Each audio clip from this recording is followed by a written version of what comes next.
40 kilometre പ്രതി മണിക്കൂർ വേഗത്തിൽ ഓടുന്ന തീവണ്ടി അതേ ദിശയിൽ 22 കിലോമീറ്റർ പെർ മണിക്കൂർ വേഗത്തിൽ ഓടുന്ന മറ്റൊരു തീവണ്ടിയെ മറികടക്കാൻ 1 മിനിറ്റ് എടുത്തു. ആദ്യ തീവണ്ടിയുടെ നീളം 150 മീറ്റർ. രണ്ടാം തീവണ്ടിയുടെ നീളം എത്ര? നമുക്കിവിടെ സഞ്ചരിച്ച ദൂരം എന്ന് പറയുന്നത് രണ്ട് തീവണ്ടികളുടെയും കൂടി നീളങ്ങൾ കൂട്ടുക. സഞ്ചരിച്ച ദൂരം എന്ന് പറയുന്നത് രണ്ട് തീവണ്ടികളുടെയും നീളങ്ങൾ തമ്മിൽ കൂട്ടുക. ഒരു തീവണ്ടിയുടെ നീളം 150 മീറ്റർ ആണ്. അടുത്ത തീവണ്ടിയുടെ നീളം നമ്മൾ കാണേണ്ടത്, അത് എക്സ് എടുക്കുക. അപ്പോൾ സഞ്ചരിച്ച ദൂരം ആദ്യത്തെ തീവണ്ടിയുടെ നീളം 150, അടുത്ത് നമുക്ക് അറിയില്ല, എക്സ് എടുത്തു. 150 + എക്സ് അത്രയും മീറ്റർ. ഇനി വേഗത എന്ന് പറയുന്നത് രണ്ട് തീവണ്ടികളുടെയും വേഗത വന്നിട്ടുണ്ട്. ഒരേ ദിശയിലാവുമ്പോൾ ഈ വേഗതകൾ തമ്മിൽ കുറയ്ക്കുക. തീവണ്ടികൾ ഒരേ ദിശയിൽ പോകുമ്പോൾ ഈ വേഗതകൾ തമ്മിൽ കുറയ്ക്കുക. തീവണ്ടികൾ എതിർ ദിശയിലാണ് വരുന്നത് വെച്ചാൽ വേഗതകൾ തമ്മിൽ കൂട്ടണം.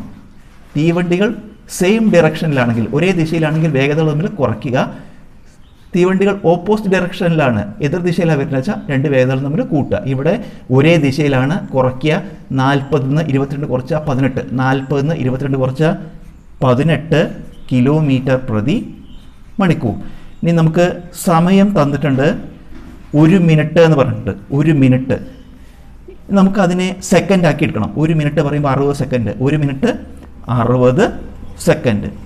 ഇനി നമ്മളിവിടെ യൂണിറ്റ് തമ്മിൽ താരതമ്യം ചെയ്ത് നോക്കുമ്പോൾ ഇത് മണിക്കൂറാണ്, ഇത് സെക്കൻഡാണ്. ഇത് മണിക്കൂറാണ്, ഇത് സെക്കൻഡാണ്. അപ്പോൾ നമുക്ക് ഈ യൂണിറ്റ് മാറ്റണം.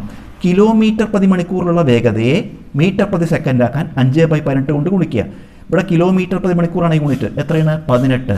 ഈ കിലോമീറ്റർ പ്രതി മണിക്കൂറിനെ നമ്മൾ യൂണിറ്റ് മീറ്റർ പ്രതി സെക്കൻഡ് ആക്കാൻ 5/18 കൊണ്ട് ഗുണിക്കുക. 18ഉം 18ഉം വെട്ടിപ്പോയിട്ട് നമുക്ക് എന്ത് കിട്ടും? 5. ഇപ്പോൾ യൂണിറ്റ് കിലോമീറ്റർ പ്രതി മണിക്കൂർ മാറിയിട്ട് മീറ്റർ പ്രതി സെക്കൻഡായി. എന്തിനാണ് അങ്ങനെ ആക്കുന്നത്?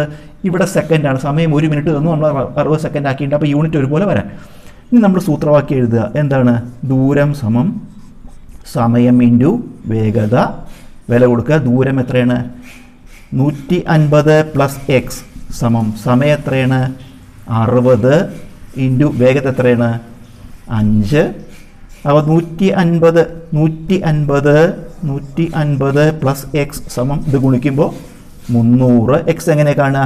അങ്ങോട്ട് എടുത്ത് കുറയ്ക്കുക. എക്സ് സമം 300 - 150 കുറയ്ക്കുമ്പോൾ 150 എക്സ്. അതായത് രണ്ടാം തീവണ്ടിയുടെ നീളം എത്രയാണ്? 150 മീറ്റർ.